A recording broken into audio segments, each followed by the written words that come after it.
Yo guys, ඉතින් අද මම යන්නේ මං පාවිච්චි කරන ලැප්ටොප් එක සර්විස් කරන්න. ඒ කියන්නේ සම්පූර්ණයෙන්ම දැන් මාස 7කට විතර පස්සේ කිසිම දෙයක් කරලා නැහැ. අඩුම තරමේ රෙදි කෑල්ලකින්වත් පිහලා නැහැ. ඒ තරම් දූවිලිත් බැඳලා තියෙන්නේ.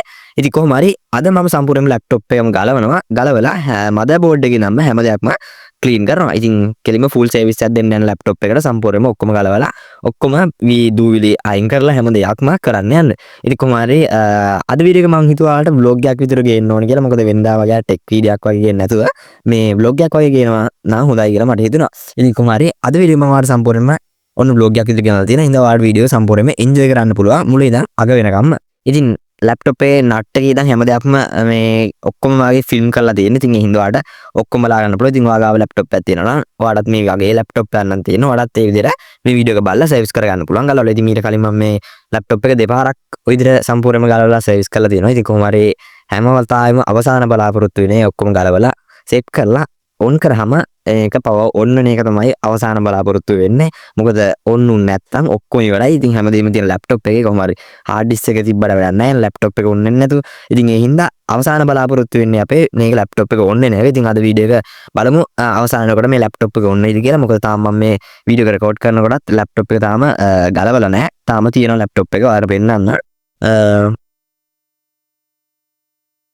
තියෙන්නේ ලැප්ටොප් එක සම්පූර්ණයෙන්ම තාම තියෙනවා. ඉතින් කොහොම හරි තාම ලැප්ටොප් එක තියෙනවා. ඉතින් කොහොම හරි අද වීඩියෝ එක බලමු. මම දන්නෙත් නෑ අද මේ ලැප්ටොප් එක ගලවලා ඉවර වෙද්දී සමහර ලැප්ටොප් එක ඕන් වෙන්නේ නැති වෙයි.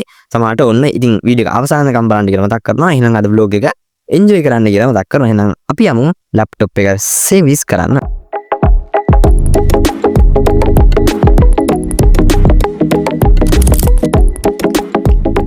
ඉතින් guys මුලින්ම මම කරේ ලැප් එකේ ස්ලීප් මොඩ් එක දාගත්ත එක. ඉතින් ඔයාලට දැන් පේනවා ඇති ලැප් එකේ කොච්චර දූවිලි ජරා බැදලා තියෙනවද කියලා. ඉතින් ඇත්තම කතාව තමයි මාස ගානකින් පිස්සේ නැතුනහම මෙහෙම තියෙන එකත් පුදුමයි. ඉතින් මේක ඩිස්ප්ලේ එක ගත්තොත් එහෙම බලන්න පුළුවන් ඔයාලට පේනවා ඇති ඩිස්ප්ලේ එකේ වැලි තියෙනවා සහරා කාන්තාරයට වඩා. ඉතින් ඒ තරම් වැලි ගොඩයි මෙන්න මේ ලැප් එකේ. ඉතින් ඇත්තටම එළියේ මෙච්චර දූවිලි තියෙනවා නම් ඇතුලේ ඒ කියන්නේ මදර් බෝඩ් එකේ කොච්චර දූවිලි තියෙනවද කියලා හිතා ගන්න බෑ. ඉතින් අපි ගලවලා බලමු කොච්චර දූවිලි ජරාව මදර් බෝඩ් එකේ රැඳිලා තියෙද කියලා. හරි ඉතින් කොහොමද මම මෙතන මුලින්ම USB කේබල් එකේ ඇඩැප්ටර් ටිකයි මේ විදිහට පවර් කේබල් එකයි ගලව ගත්තා.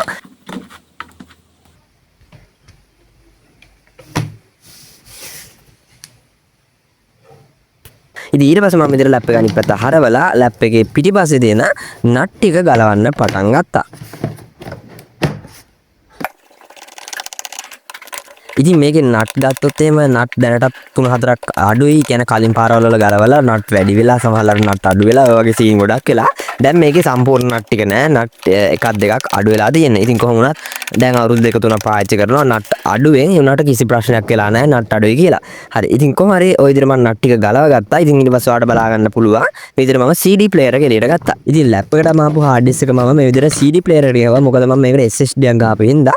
ඉතින් SSD එක ගැහුවට පස්සේ ස්ටෝරේජ් එක අඩු වෙන හින්දා මම තව වැඩි කරගන්න ඕනේ නේද මේ විදිහට හાર્ඩ් ඩිස්ක් එක CD ප්ලේයර් එකට ගැහුවා. ඉතින් කොහොම හරි ওই විදිහට තමයි දැන් බලා ගන්න පුළුවන් වෙන්නේ.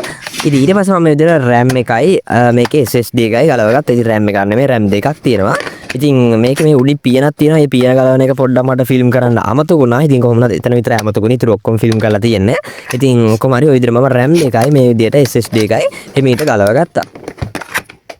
මට වඩා මුලදී කියන්න අමතකුණා ඔයාලා මේක බලලා ගෙදර තියෙන ලැප් එක ගලවන්න හදන්න එපා. මොකද මම මේක ගලවන්නේ කලින් පාරක් ගලවලා තියෙන හින්දා සහ මේක ජපන් ලැප් එකක්. ඒ කියන්නේ කෙලිම පොලේ ගහලා දෙතුන් පාරක් පාවිච්චි කරන්න පුළුවන් වගේ එකක්. ඉතින් ජපන් බඩු සුපිරි කියන්නේ නිකන් නෙමෙයි. අන්න ඒ හින්දා තමයි මම මේක ගැලුවේ. ඒ කියන්නේ ඇත්තටම ටොෂිබා මේ ලැප් එක සුපිරි. ඒ කියන්නේ ගොඩක් හයියි. ඒ කියන්නේ කොච්චර ගැහුවත් කැඩෙන්නේ නැහැ වගේ සීන් එකක් තියෙන්නේ. ඉතින් ඒකයි මම ගලවන්නේ. ඉතින් ඒ හින්දා කිසි ප්‍රශ්නයක් නැතුව බය නැතුව ගලවන්න පුළුවන්. ඉතින් කොහොමද ඔයා ගාව ගෙදර තියෙන ලැප් එකයි කම්පියුටර් එක හරි මේ වීඩියෝ බලලා ගලවන්න හදන්න එපා. ඉතින් කොහොමද try එකක් දෙන්න YouTube වීඩියෝ එකෙන් බලලා. ඉතින් ඒක හොඳයි. කොහොමද ඔයාගේ ලැප් එක ඔයා හැමදේම දැනගන්න ඕන හින්දා එහෙම try එකක් දීලා බලන්න.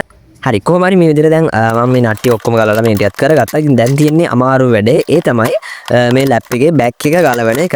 ඉතින් බෑක් එක ගලවන එක කියන මට කලින් පාර ගලවපු විදිහ මට මතක නෑ. මේක නිකන් ඇදපු ගමන් උඩට එන්නේ නෑ. ඉතින් නිකන් අමුතු ක්‍රමවේදයක් තියෙනවා ගලවන්න. ඉතින් කොහොම හරි විනාඩි 25ක් විතර ගියා මට මේ බෑක් එකම එළියට ගන්න.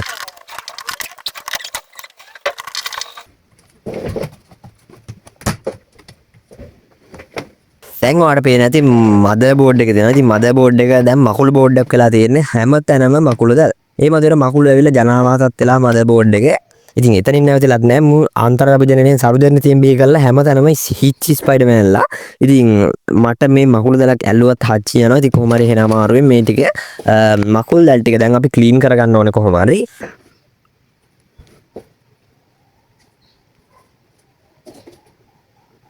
ඉතින් මේ ක්ලීන් කරන්න කලින් මට හිතුණා සින්දුවක් අහගෙන මේ ක්ලීන් කරනවා කියලා. ඉතින් ඒක හිතාගෙන ඊයර්බඩ්ස් දෙක ගත්තා. ඉතින් ඊයර්බඩ්ස් දෙක අරගෙන ඕපන් කාට පස්සේ ඇතුලේ එක ඊයර්බඩ් එකක්වත් නැහැ. Emotional damn. ඉතින් පස්සේ තමයි දක්වන්නේ කවුද සින්දු අහලා කොට්ටයට තාම ඊයර්බඩ්ස් දෙක කියලා. ඉතින් කොහොම හරි ඒ දෙකත් අරගෙන SP ගේ සින්දුවක් දාගෙන මම පටන් ගත්තා ලැප් එකේ මදර් බෝඩ් එක ක්ලීන් කරන්න.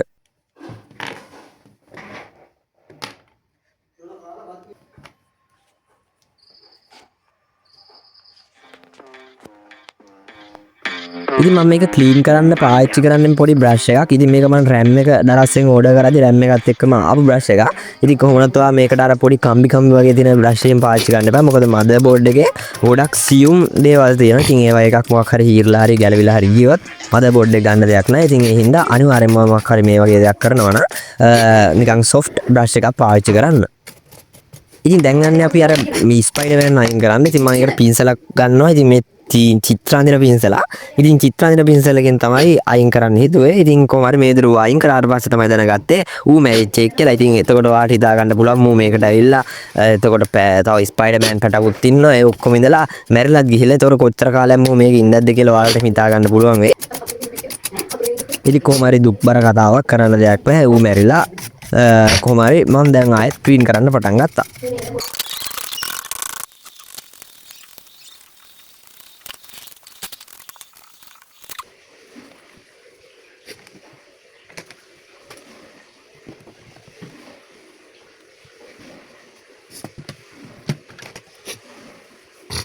හරි ඉතින් මේ විදිහට මදර් බෝඩ් එක ඔක්කොම ක්ලීන් කරලා ඉවරුනාට පස්සේ මම ගත්තා ඒ බෑක් එක ආයි ක්ලීන් කරන්න අර කලින් ගලපු බෑක් කවර් එක.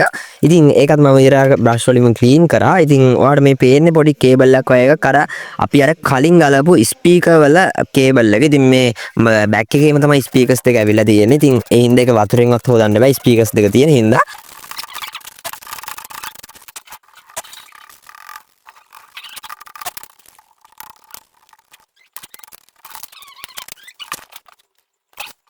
හරි ඉතින් දැන් අපි මදර් බෝඩ් එකයි බෑක් එකයි ඔක්කොම ක්ලීන් කරලා තියෙන්නේ. දැන් තියෙන්නේ ආයෙත් හයි කරන්න. ඉතින් හයි කරනවා කිව්වා වගේ ලේසි නෑ. දැන් ගලවන්න පොඩ්ඩක් අර ලේසි වුණාට මේක හයි කරන්න තමයි අමාරුම. ඉතින් අර නිකන් තියලා තද කරාට හයි වෙන සීන් නෑ නෙවෙයි තියෙන්නේ. ඒකටත් අර කලින් කිව්වා වගේ වෙනම ක්‍රමවේදයක් තියෙනවා. ඉතින් කොහොම හරි මම අර කලින් මේක ගලවලා මාස 7ක් විතර වෙන හින්දා ඒ කියන්නේ කලින් පාර ගලවලා දැන් මාස 7කට පස්සේ තමයි මේ දෙවෙනි පාර ගලවන්නේ.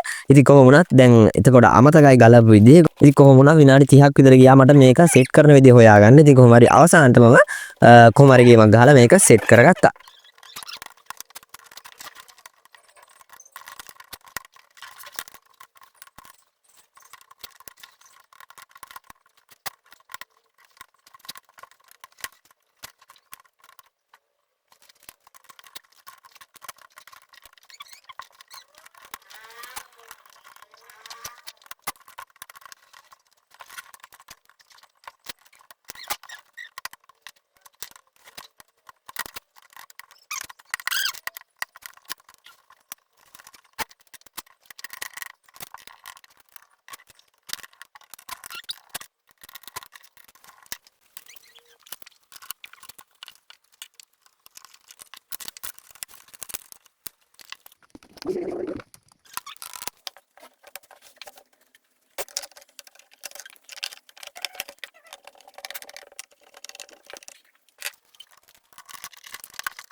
හරි දැන් තියෙන ලැප් එකේ කීබෝඩ් එක ක්ලීන් කරන්න. ඉතින් මම මේ විදිහට අර ඉස්තරෙන් දෙන පොඩි පටි කෑල්ලක් වගේ එක.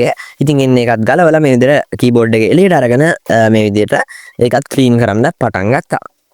ඉතින් ඔයාලා මේ විදිහට කීබෝඩ් එක ඔයාලා ගාවත් තියෙනවා නම් අනිවාර්යෙන්ම මොකක් බ්‍රෂ් එකකින් ක්ලීන් කරන්න. මොකද ඒ බටන්ස් අස්සේ අනිවාර්යෙන්ම දූවිලි සහ අනම්මනම් ගිහිල්ලා තියෙනවා. ඒ වගේම ටික කාලයක් කීබෝඩ් එක පාවිච්චි කරද්දී ඒක නිකන් සුදු පාට නිකන් අමුතු නිකන් ගම්මයක් වගේ එකක් හිටිනවා. ඉතින් ඒක යවන්න නම් වතුර ගාලා හරි නැත්නම් සැනිටයිසර් හරි ගන්න ඕනේ. ඉතින් වතුර ගාලා හරියන්නේ නැහැ. ඉතින් සැනිටයිසර් මේ ගාලා මං ගාව නැති හින්දා මම මේ විදිහට මේක පිහලා මේක ක්ලීන් කරගත්තා.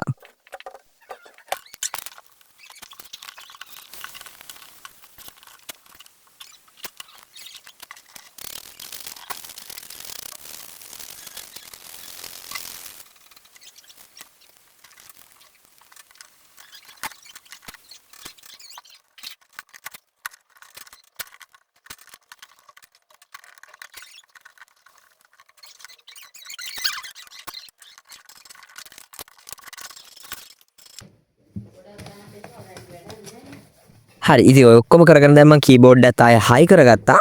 ඉතින් දැන් තියෙන අපිට පවර් කේබල් එක ප්ලග් කරලා මේක ඔන් කරලා බලන්න.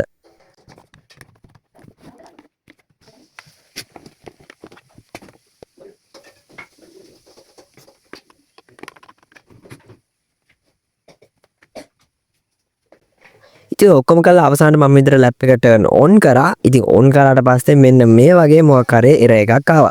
ඉතින් ඒ වෙලාවෙන් ඇත්තටම රත් වෙලා හිටියේ ලැප් එක කැඩලා හරි මොකක් හරි වෙලා කියලා. ඉතින් කොහොමවත් මට හිතුණා නිකන් අර මේ වගේ කලින් වෙලා තියෙනවා කම්පියුටර් එකේ. ඉතින් එහෙම වුණාට පස්සේ මම ඉවිල කරලා තියෙන හાર્ඩ් ඩිස්ක් එකේ වයර් එක තද කරාට පස්සේ හරියනවා.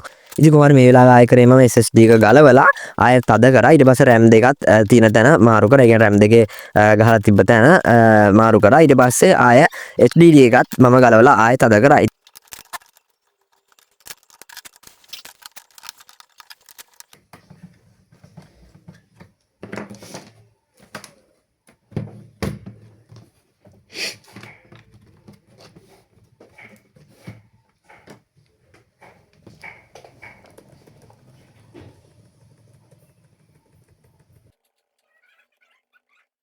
ඉතින් කොහොම හරි දෙවනි පාර ලැප් එක ඕන් වුණා.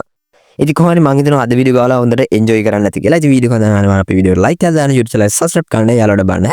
ෂෙයා කරන්න කියලා මතක් කරනවා. එහෙනම් තාත්තලු වීඩියෝ හැමදාම සුබ දවසක්.